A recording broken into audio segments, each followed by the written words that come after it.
Now, Sports Talk with Brodes. Here's Hunter Brody. What is going on, everyone? Welcome on into Sports Talk with Brodes. I have one word for you. Moose! Moose! Moose! The 35-year-old posts a 40-save shutout, and he was awesome. Whether it was Jeff Skinner in back-to-back shots as he's flopping out of the crease making all the saves, or if it was Reinhart left wide open in the second period right in the slot, and he's able to challenge, and he's able to square up, and he's able to make the save. Like, all over the place, he was special. There was one moment, though, where he wasn't able to go post to post as clean as he probably would have anticipated, and Olofsson hit the post, hit the iron, and it went the other way to the other side of the ice. The Flyers escaped one there, and realistically, the Buffalo Sabres definitely had chances. But based off of the circumstances, not having Sean Couturier in the lineup, which we knew before the game started, and losing Morgan Frost, and losing Phil Myers, you absolutely need to be proud of what this team was able to do. Last night, they got their ass kicked. They really did. They got abused. They were making poor decisions, turnovers out the wazoo. They just weren't playing smart. They weren't physical. They were getting beat to every single loose puck. They were losing stick battles. It was such a tough effort. They came out tonight. It was not a perfect game, okay? There's no way that you can use the word perfect to describe this 3-0 win. But solid. Solid is the way that I look at it, because they needed to establish themselves once again after what occurred. And 3-1 after the first 4 games is something that I value tremendously. And I said after the post-game podcast yesterday when they lost that this team is different. This is not the same Flyers team that we have seen over the last handful of years. I think this squad has flaws. I am nervous about the defensive side of the ice and the D-core, and now that you're losing Phil Myers, and apparently Alain Vigneault after the game said both of those players, Frost and Myers, are going to get MRIs, and we will have more information as the week continues. So let's keep our eyes and our ears open until we hear more from the Flyers organization, but I am concerned in that area. But still, the culture of this team and the identity of this team and what Alain Vigneault has done with the locker room, this is a new regime of Flyers hockey, and I figured that they would bounce back. I had a lot of faith that they would be able to put together a strong 60-minute effort, and I think the coach was proud of that as well.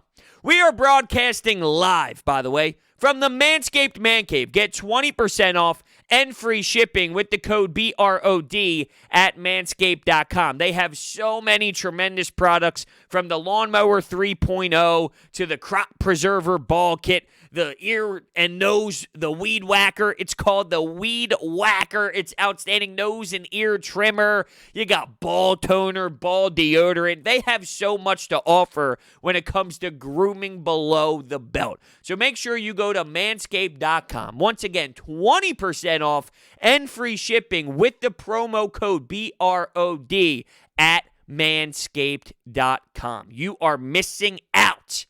Trust me. You are missing out. You want to make sure it's clean. You want to make sure it's all good down there.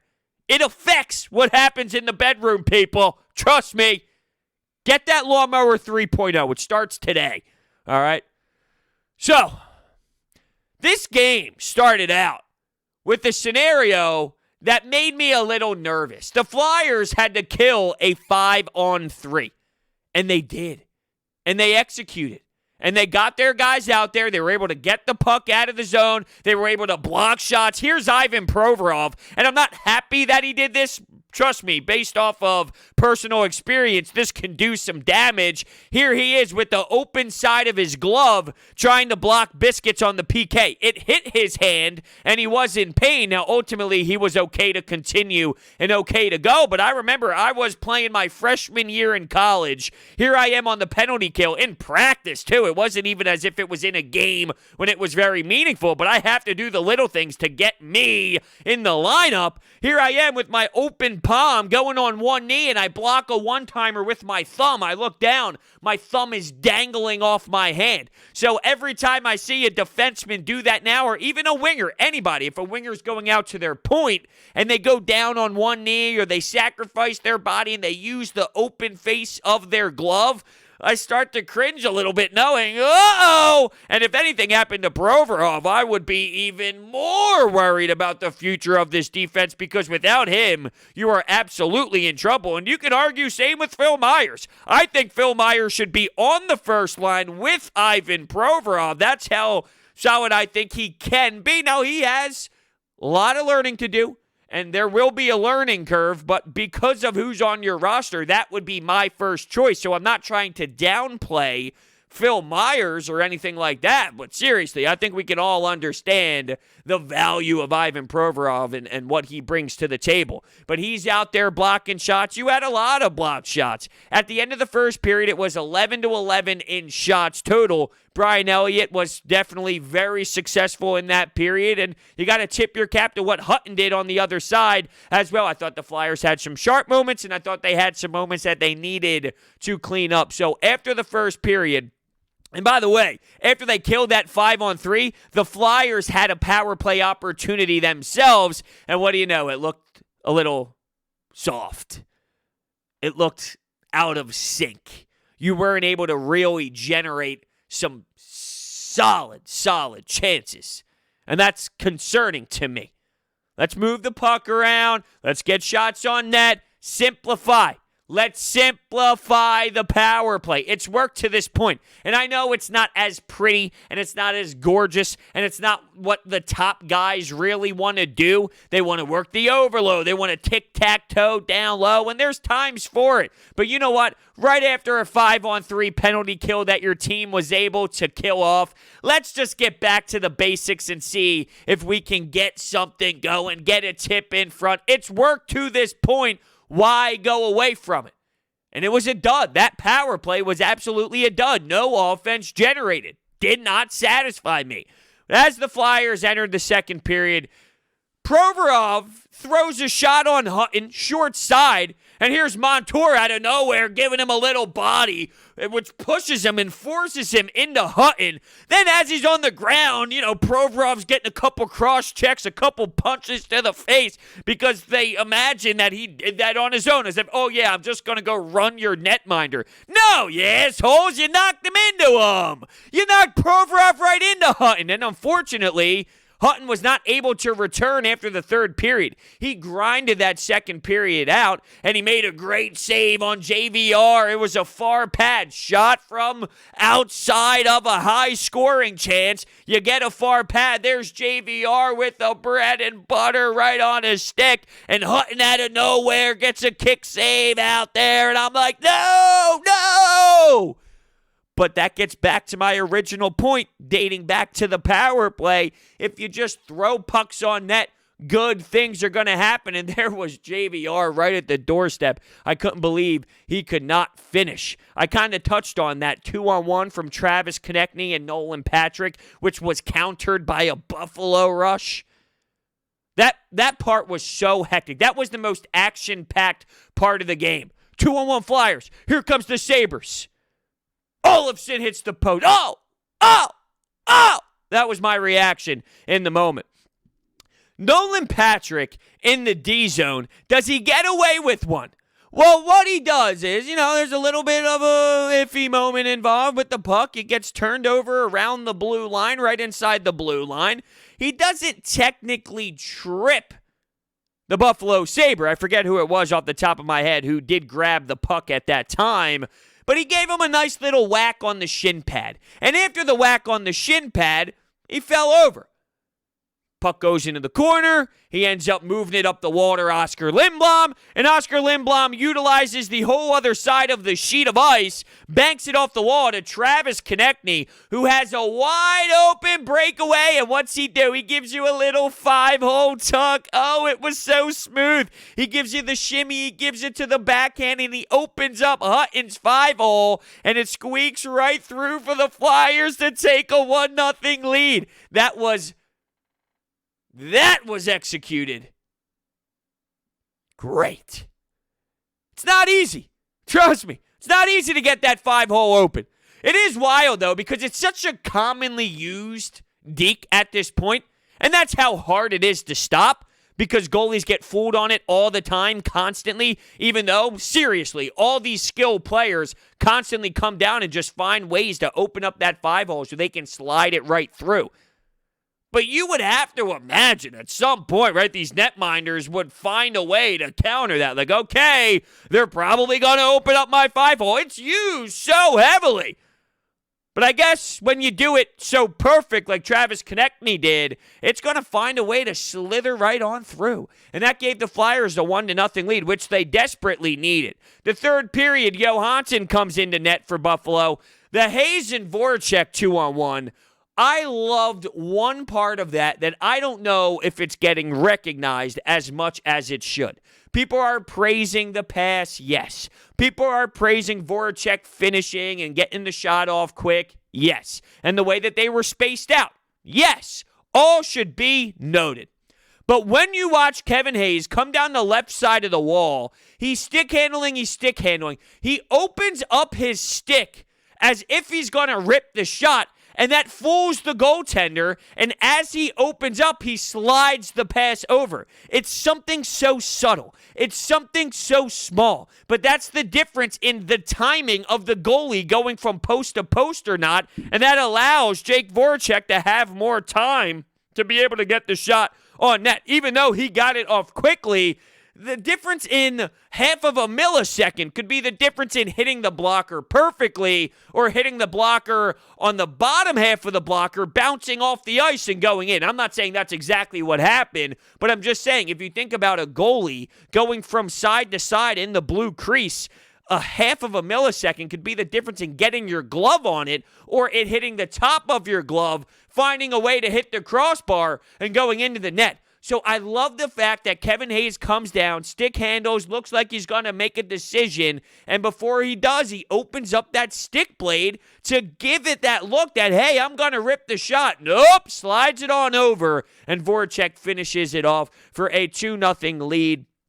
That was enough to make me feel even more comfortable. And then, of course, the empty netter from all the way on the other side of the ice sealed the victory. Jack Eichel, Taylor Hall, Reinhart, all -2. So last night, 3 points for Hall, 3 points for Eichel, Reinhart with 2 goals. Tonight, not so much the case. I'm proud of this team because they really did have to battle adversity. There's so much to be said about going out there and being able to compete as strong as they did when you only have 5 defensemen. That's such a big difference. When you have 6, you just have that extra guy and you have an extra flow and everything's consistent and you're able to go with your D pairing and you go out with the guys that you are more accustomed to going out with. Now, Alain Vigneault has switched the lines and he's not afraid to try different combinations and try different pairings. So it's not as if it's the end of the world if you needed to do it, but there's one less guy out there. Now you have to log in a ton more minutes. Provorov just giving you that number 1 defenseman type time on ice, which is something that we should be used to this point, but it's pretty damn crazy. You see it with the flow, right? Provorov just growing into his own. When I'm watching him skate out there with the flow, maybe it's going to commercial and they zoom in on him and you see the A on his chest. It's almost like I took a second to admire what he has grown into. It's almost as if you have your child and before you know it, you blink and he's 5 years old and you felt like, damn, just yesterday he was born and we were driving back from the hospital after my wife pushed him out, right? I mean, people say that all the damn time. In that second, when they zoomed in on his face, I was like, where did this happen so quickly? How did this happen so quickly? When did this occur, right? I mean, I remember him being this stud defenseman, so raw and so early into his career. Now he's rocking the A, and he's got the flow, and he's giving you shutdown minutes. It happened so fast, it's like I'm a proud father watching Provorov make plays out there. 5 defensemen is tough, though, getting back to the point I wanted to make. and then having to roll a bunch of lines. And poor Morgan Frost, he's been waiting for a chance. He's been waiting for that moment. He's been waiting for that call-up. He gets it. Last night, you couldn't really assess what happened because the entire team came out flat, and they weren't playing with that oomph that they really needed to, so it's hard to really focus on a player like Morgan Frost. And then he finally gets to play tonight, and what ends up happening? Behind the net, he gets hit pretty hard. And you could tell instantly he made that reaction as if, his body and his mind made that reaction, as he skates back to the bench. So I really hope for both of the players' cases that this is not something that's going to seriously cost them some time because, I thought that they could hold on without Sean Couturier for a 2-week span. But if you're talking about Morgan Frost and Phil Myers and Sean Couturier, they all add up, and it gets a lot tougher. It really does. Defensively, you have Friedman, and I thought he would maybe be able to get the nod tonight, and he did not. Shane Gostisbehere, I know that there's a lot of conversation about him returning and being able to hop back on the ice, so that's something that you need to throw into the equation as well. I wonder what they're going to do, and only time will tell us because we don't know how serious these injuries are. They did not look good, though, and the Phil Myers one, he stepped up at the red line. That one didn't look as naturally painful as Morgan Frost's reactions. They're getting MRIs, though. I think it somewhat should put a little bit of doubt and a little bit of concern in the back of your mind. All right, I want to let you guys know about my friends over at DraftKings. The return we've all been waiting for is finally here. UFC's most notorious icon is stepping back into the octagon this Saturday. Be sure to check out DraftKings Sportsbook, the official sports betting partner of UFC, for a shot to turn $1 into $257. That's right, new users can bet $1 on McGregor to win by knockout in the first round. And if he does, you'll be cashing in $257. Bet a little, win a lot. It's that simple. Download the top-rated DraftKings Sportsbook app now and use promo code Brodes when you sign up to turn $1 into $257 if McGregor wins by first-round knockout. Place your bet and watch the fists fly this weekend. That's code Brodes for new players to get $257 if McGregor wins by first-round knockout for a limited time, only at DraftKings Sportsbook. Must be 21 or older. Pennsylvania only. Restrictions apply. In partnership with Meadows Racetrack and Casino. See DraftKings.com/sportsbook for details. Gambling problem? Call 1-800-GAMBLER. I thought the Flyers did such a better job on the forecheck. I thought they did such a better job in the neutral zone. And I thought they did a better job in the D zone. Although you do need to realize that the Buffalo Sabres put up 40 shots, and they did generate some good offense at times. It wasn't the cleanest and the crispest as the entire 60 minutes played out. But if we are going to compare it to yesterday, and we are going to add the context of missing players throughout, I think you should be satisfied with the outcome, and you should be satisfied with the effort level.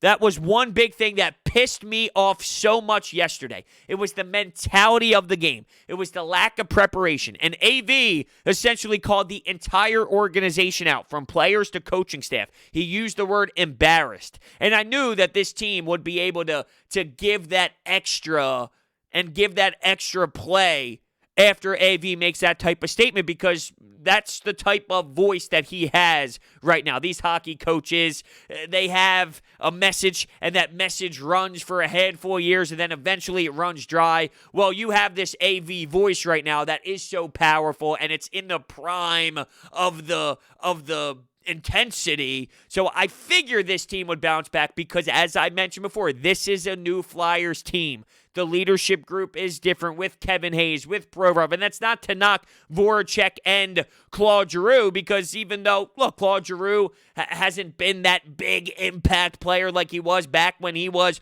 mid-20 years old and late 20s, right? He's on that 33 type area. He doesn't need to be as impactful. I'm not knocking Claude Giroux, but I think this extra layer of leadership on top of Voracek, Giroux, you have JVR back, you have Kevin Hayes, which was a big acquisition in free agency. He is clearly a locker room guy and somebody that everyone respects, and the way that he works out there, it adds a different layer to the team. They see him do that, and it gives that team that extra juice, that extra energy. I always talk about how there's no fans in the building. So what does that mean? You need to create it yourself. Kevin Hayes is that guy. JVR, veteran presence, not always 100% on the score sheet, but he does those intangibles. He has those intangibles that adds that veteran presence as well. I thought that they all responded. They really did. Young guys, they're going to make mistakes, but they're always going to give it their all because, well, look, they're getting their opportunity to play in the show. It's never about the young guys and the effort at times because they're always willing because they know, like, hold on a second, I'm in the show, I got to do it. It's how do the veteran players make sure that they keep those younger players in the right mindset, and when things go tough, like, this is professional now. This is not major junior. This is not the OHL. This is not the WHL. When you have a tough night, you got to rely on those veteran guys to be able to say, all right, let's rebound, and I will lead you to rebounding. Follow me. And I thought they, for the most part, did. All right. Anytime hotline. You know the deal. The phone number is 856-442-9805. Phone line was buzzing. Different tone than yesterday's podcast for sure. Let's start us off here. Great bounce back win by the Flyers. Great bounce back win by the Flyers. What an effort after getting embarrassed last night against Buffalo. Brian Elliott holding his shit down with a shutout. Yeah. He was awesome. I mean, the fact that he's 35 years old, I love it, right? I mean, you look up the pictures of him, he looks like an old man, not like a 60-year-old man. Of course, I'm talking a hockey old man, and he's out there flopping all around, diving on his back, on his stomach, squaring up perfectly, you name it. Whatever he had to do to make the save, he was absolutely doing it. And I think he's the perfect backup for Carter Hart. I really do. I just talked to you about the veteran leadership from the player standpoint, right? Specifically, I brought up the skaters. Well, there's something to be said about the veteran leadership from a goalie perspective as well. This guy has been around the block. This guy has had a ton of success throughout. He's had longevity as well. And he's here grooming Carter Hart. And he's also someone you can rely on as well. Now, is he going to post this type of effort every time he's in the net? No, absolutely not. That would be silly to think this is the version of Brian Elliott forever. If that's the case, he'd be a starter somewhere else, and he wouldn't be playing just a handful of games on back-to-back nights when Carter Hart needs a rest. He would be playing for one of these other teams that are trying to make a serious push and go win a Stanley Cup. So this isn't who Brian Elliott is, but he's capable of doing this for you in spurts, and he's backpacking off what he did last year. He gave you similar effort last year, and he's somewhat just domino affecting right here. I can't believe I just used that as a verb, but I did. It's that effect of building off of last season. And I think a lot of the success that he has had is because he's not playing a high amount of games, a high amount of stressful minutes. It's more of that back seat. So it's limited action. Not as much physical fatigue on a mid-30-year-old guy in the net. Awesome night by Moose, though, for real. Now that's more like it. The Flyers play a much better game against the Sabres tonight after getting destroyed last night. And the biggest reason comes down to Moose. We're just so fortunate to have a guy in there, despite his age, 35, I believe. He's still one of the best backup goalies in the league. Has been a great mentor for Carter Hart, and as shown tonight, can step in there, face 40 shots and save all 40, and lead the team to victory. Really important to get 1-1 and great 3-1 start to the year. And the only thing left to say is this. Oh, we go a little bounce back on us. Okay, I respect that. I absolutely do. Hopefully we don't get a copyright claim for that, though. I'll see what I have to do in a little post-production, you know what I'm saying? It's funny, though. When you think about Brian Elliott getting the nod, I almost question, would it be a good idea to throw Carter Hart back out there? Because it's not as if he played a lot of the game yesterday, and then you had Brian Elliott play a little bit yesterday. So I just wondered, hey, look, the young kid had a tough moment. He had a tough game. Throw him back out there. See what he can do. See if he can adjust. See if he could take that next step. See if he could wash that one away, let it go, and then get back into the crease the next night and become a different player. But I wasn't against giving Brian Elliott a chance either, because at the end of the day, you got to get this guy some sort of minutes. He deserves to play games and not just be a guy who comes in after Carter Hart gets yanked. So I felt from a respect level of the veteran in Brian Elliott that it made sense to put him in the net as well. So I absolutely saw both sides. But if you ask me what I would have done, there's a good chance I would have went with Carter Hart and then gave Brian Elliott maybe one of the games against the Boston Bruins just to test the kid, just to see. Not that I am concerned about his mental toughness, because I think he's really dialed in and he's super focused and he takes it to an extreme, which is why he is the type of player that we talk about him as. I would have went in another direction than AV, but guess what? He made this one. He made this call, and look at the outcome. So, fuck me. Well, it's good to be back on the winning side of the ledger. Tonight's number one star by far, Brian Elliott. Spectacular job in net by Elliott. Saves, even one late to preserve the shutout. But I got to tell you, I don't know what it is about the city of Philadelphia, their sports teams and injuries, but what are we, 4 games in and we've lost 3 guys? I mean, this is getting beyond ridiculous. I mean, I don't know what's in the water in that city, but can anybody stay healthy? Because, you know, as talented as this team may be, you keep dropping players, there's no way they're going to be able to survive long term. That's very true. If this continues to happen and they're going to be out a bunch of guys, I'm going to be a little bit nervous, and I'm going to be devastated, because I think this team can make a little bit of noise, and who knows? Who knows what that means for such a competitive division that they're in now. They're going to have to string wins together, and if they're going to lose guys and guys are going to go down and they're going to have to use some taxi squad guys, I know we praise how deep they are, and hell, you have your fourth line lining up against other teams' top players, and they consistently do it, and Alain Vigneault has trust in them to do it. Scott Lawton, he's drawing penalties because he's being a little bit tough. He's getting cross-checked in the face. He's getting punched in the face, suckered, and he's just moving forward. Although aube-kubel did that yesterday as well after he scored that goal and made a little bit of noise there just to add a little pushback, just to make some sort of statement. He took a 4-minute a 4-minute penalty, and he had to go to the box, so it was a stupid penalty on him. He was kind of doing stuff after the whistle, which, come on, clean that up. Scott Lawton drawing some penalties in this one. It's almost as if the frustrated team responded by doing something dumb after, I guess that wasn't really after the whistle. That one was during play. Let's get it back together here, Brodes. I mean, come on, let's pick it up. I think, though, that depth will only get us so far. Depth is great for this team. Depth is awesome for this team. Depth is something that you can appreciate about this team.